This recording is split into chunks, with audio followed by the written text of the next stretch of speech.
Monsieur Verdier, bonjour. Bonjour. On s'est rencontrés au Salon Marjolaine.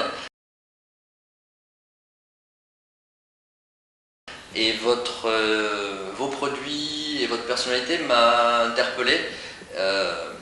Donc sur votre stand, j'ai vu des produits éco-conçus qui étaient déjà bio, des produits commerce équitable, du sucre de palme, je crois, qui fait vivre une communauté au Cambodge.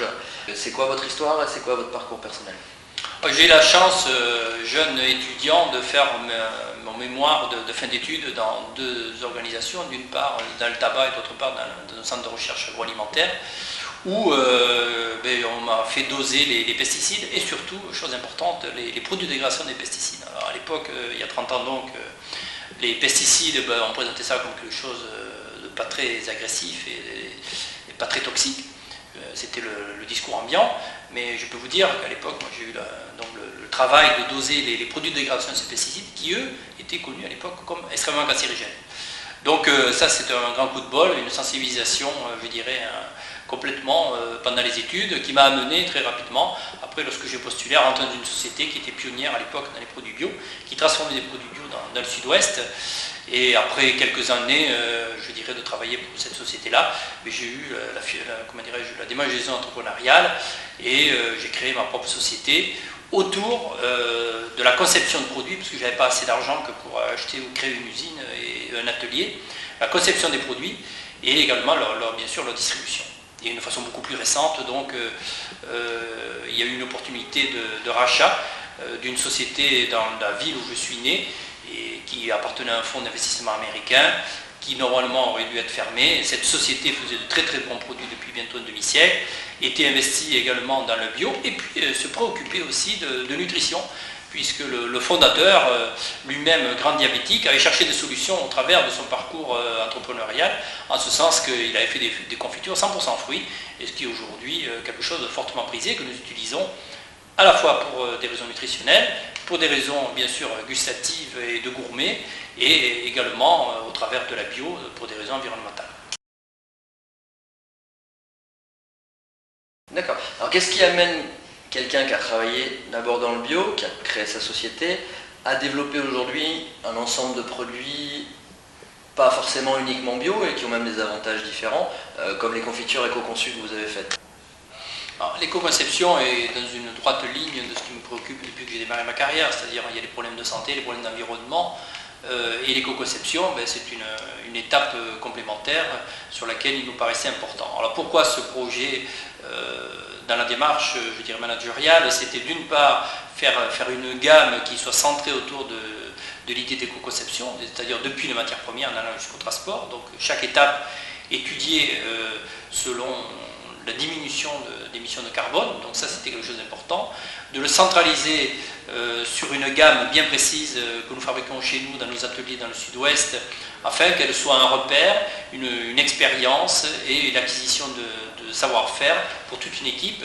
Et à partir de ça, bien sûr, de toutes les autres gammes que nous fabriquons ou diffusons, qu'elles s'inspirent de ça, de cette expérience, de ce savoir-faire, et que aussi on commence à sensibiliser le consommateur. À ma connaissance, nous sommes les premiers en France, voire même en Europe, d'après ce que j'ai pu voir dans les salons, à partir d'une démarche de dire nous concevons, éco-concevons un produit aussi banal que peut l'être la confiture.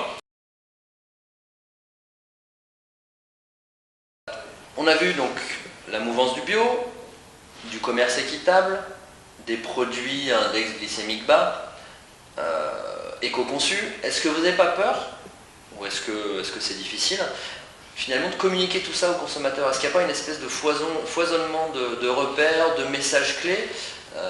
Est-ce que c'est pas confusant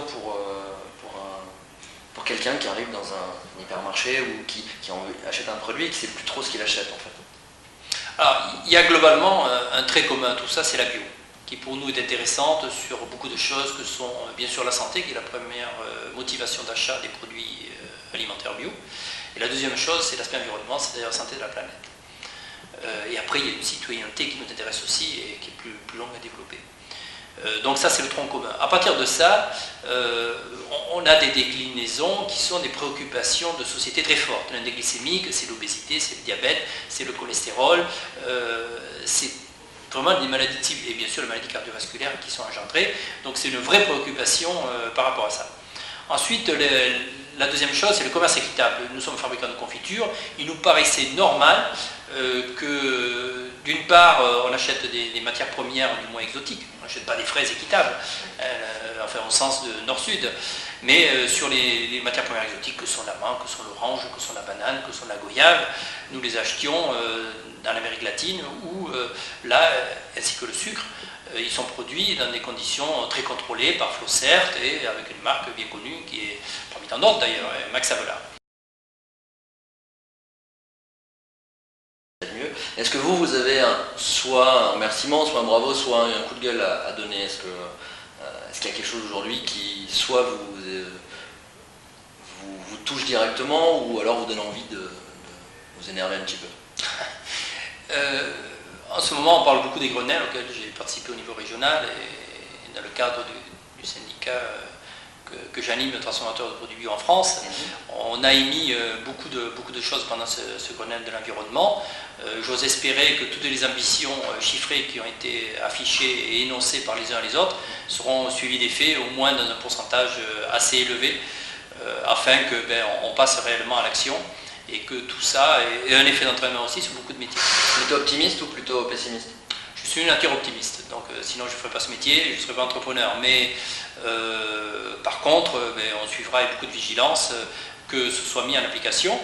Et je pense que même pour ceux qui l'ont énoncé, ce n'est pas facile parce qu'il y a beaucoup de résistance.